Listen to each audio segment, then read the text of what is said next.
আমি আছি শক্তিপুর থানা বেলডাঙ্গা 2 সম্পাড়াতে। এখানে গতকালকে একজন 17 বছর বয়সী স্কুল ছাত্রী গলায় ফাঁস লাগিয়ে আত্মহত্যা করে।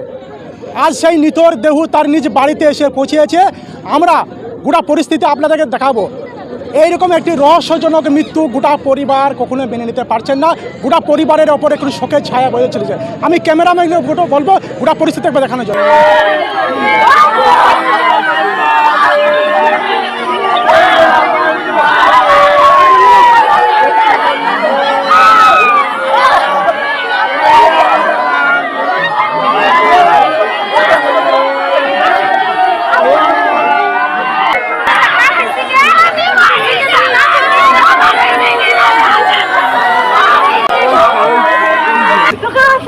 করে মানুষ করলাম বোন আমারে।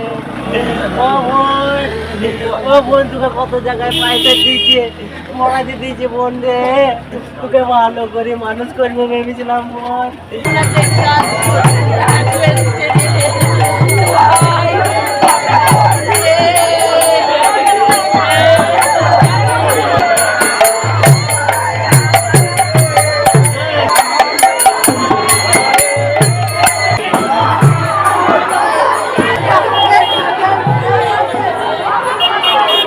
এই মুহূর্তে আমি আছি শক্তিপুর থানা বেলডাঙ্গা 2 সম্পাড়াতে। এখানে যে একজন স্কুল ছাত্রী গলায় ফাঁস লাগিয়ে আত্মহত্যা করেছে, আসুন ওনার যে দাদা আমাদের সঙ্গে এই মুহূর্তে আছে, কি বলছে এবং এইরকম একটা মর্মান্তিক ঘটনা কীভাবে ঘটলো বিস্তারিত জানা আছে। আচ্ছা, এরকম ঘটনাটা যে এখানে ঘটলো, কখন ঘটলো ঘটনা? আপনার সকালবেলায় উঠে ও কাজ করছিল, আমরা আবাস যোজনার ঘর পেয়েছি। এবার ওখানে কাজ করার জন্য তো এবার বাড়িতে একটা কাজকর্ম করার জন্য লোক চাই। ও পড়াশোনা করে, পড়াশোনা সেরকম ভালো করে না, তার জন্য একটু বলা হয়েছে যে কাজকর্ম করার জন্য দিয়ে এই নিয়ে একটু বকাঝকা করা হয়েছে, দিয়ে এই কারণে দিয়ে ওরকম করে ফেলেছে। কখন ঘটলো ঘটনাটা? আপনার তখন মোটামুটি 10টা সাড়ে 11টা বাজে, 10টা বাজে, তখন 10টা। কি কারণে এরকম মানে স্কুল সাথে আত্মহত্যা করলো? এবার কি করে বলবো বলুন, আমরা তো বাড়ির ভেতরে এরকম আছি, সবাই আছি আমরা বাড়ির ভেতরে। এবার ও বাসন মাজলো, বাসন মেজে জল নিল, জল নিয়ে যাওয়ার পর তখন বাথরুমে গিয়ে ওরকম করে ফেলেছে। দিয়ে আমার দিদা ডাকলো, ডেকে বললো যে এরকম কি হয়েছে। গিয়ে তখন আমি ফাঁক দিয়ে দেখি যে এরকম অবস্থায় পড়ে আছে। তখন আমার ভেঙে আমি আমার বোনকে বার করি। তখন আমার বোন আর কী অবস্থায় আছে আমি কিছুই বুঝতে পারছিলাম না। তখন কোলে করে নিয়ে গাড়িটা সব লোকজন আসলো, দিন গাড়ি করে নিয়ে গেলাম। ডাক্তারবাবু বললো যে আর নেই, এই আর কি। কি নাম আপনার? আমার নাম মেঘনাথ হাজরা, বাবার নাম ভগীরথ হাজরা। আচ্ছা, আপনার বোনের নাম কি? আমার বোনের নাম হচ্ছে লাখি হাজরা। আচ্ছা, কোন ক্লাসে পড়ে? আপনার 11-এ পড়ছে, কোন স্কুলে? সোমপাড়া ননিবালা চন্দ্র হাই স্কুলে। আমি ছেলেকে চান করতে গেল, জল দিয়ে গেল, দিয়ে বললাম তাহলে চান করো গা, তাহলে আমি দোকানটা নিয়ে আসি। এখন দেখছি ছেলে আমার মরি।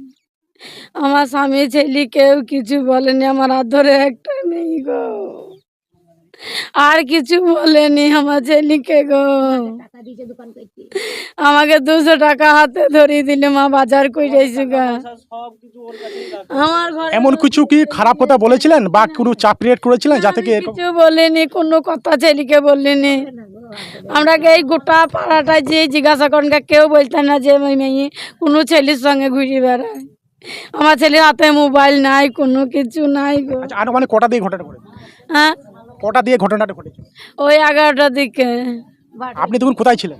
আমি বাজার গেছি, শুধু বাজারটা নিয়ে চলে আসি, তখন দেখছি ছেলের এই বিপদ। আচ্ছা, যখন ঘটনাটা ঘটলো কি কেউ ছিল না বাড়িতে? মা মা বাড়িতে বসে আছে, চান করে প্রতিদিন। এরা মা বেটাতে ছিলাম আমরা। আমার মা আর আমার এই ছেলে ছিল এই বাড়িতে, আর মা বাসন মাজছিল আর আমার ছেলে চান করতে নেমেছে। যখন ঘটনাটা ঘটলে কেউ কি বুঝতে পারেনি? না না, আমার ছেলে মরে যাবে, আমরা বুঝতে পারবো? বলো বলো বাবা, আমি বুঝতে পারবো। 10টা দিয়ে যখন ঘটনাটা ঘটলো, সকাল থেকে কিছু কোনো রিয়াকশন বুঝতে পেরেছিলেন? সকালে কিছু বুঝতে না পেরেছিলেন? না, ও খুব চাপা মেয়ে, বললো না এই ডাক্তারটা খুব চাপা, কথা কম খরচ করে। বা কালকে কিছু বুঝতে পেরেছেন? না কিছু নয়, আমার ছেলে কাল ভাত তরকারি সব দিয়েছে। কাল আমার শরীর খারাপ, পড়েছিলাম বিছানায়, ছেলে রাত্রে উঠি ভাত তরকারি সব দিয়েছে। ছেলের আমার কিছু হয় বুঝেনি গো। ও কাজ করতে চাইছি না, আমি কাজ কেন করছিস নি, এইভাবে হিমিত হয়ে বসে থাকছি, মোবাইল নিয়ে বসে থাকছি। দেই বললি যে তাই জন্য রাগ হয়েছে মনে হয় ভেতরে ভেতরে, আর কিছু বলিনি। মা বাবাও ভালো, কোনোদিন কথা বলেন, একটা মেয়ে বলি। ও দাদা খুব ভালোবাসতো, এবার ওর মনের ভিতরে কি আছে সেটা তো কেউ বলতে পারবে না। এবার মা আমরা তো মেয়েকে বকি। ঘটনাটা এই 11টা হবে। হুম, 11টা হবে। আমি বাড়িতেই ছিলাম, আমি শোনার পর আসলাম দেখতে। না তা কিছু জানিনি, ওটা তো কাউকে জানাইও নি, ও বলেও নি। এবার ও যে বাথরুমে গেইছে, গাও ধুইছে, আমি এসে দেখলাম সাবানও মেখেছে, গায়েও পানি ঢেলে, মাথায়ও পানি ঢেলিছে, তারপরে ও গলায় দড়িটা দিচ্ছে।